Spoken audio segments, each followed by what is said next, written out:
Victorian architects and designers believed it was their duty to leave their mark on the country for future generations, and they certainly succeeded.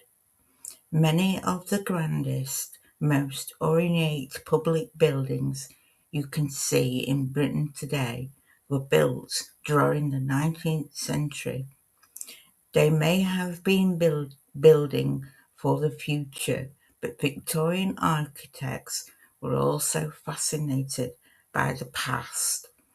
The designs of several buildings were influenced by archaeological discoveries taking place in Europe at the time.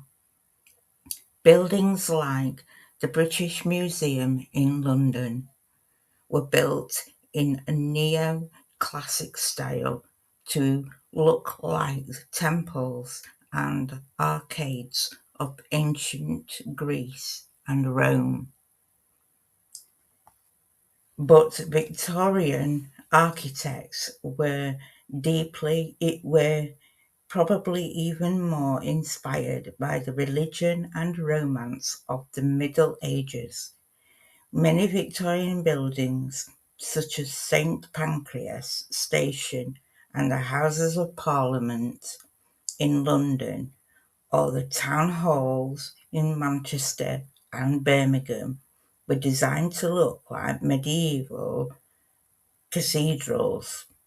This style is known as Victorian Gothic, and you can recognize it by its pointed arches, decorative carvings, and high-valued ceilings. When it came to grand designs, the Victorians didn't stop at public buildings.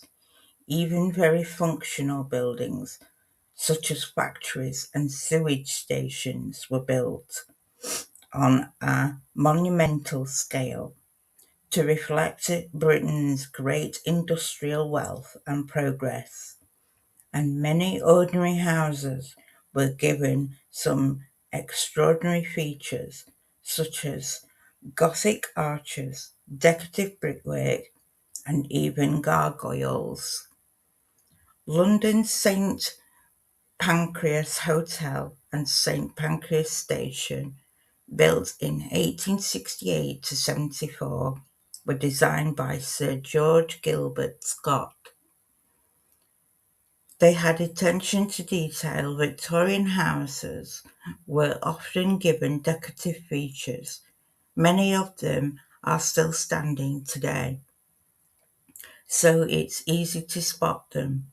The drawings show you so um, so you can look out for a front door with glass panels and an ornate porch, carved pointed gables topped with finals and ridge tiles, roof final shaped a dragon's head and decorative ridge tiles, fancy Dakota chimneys, Gothic style arched windows around by patterned brickwork.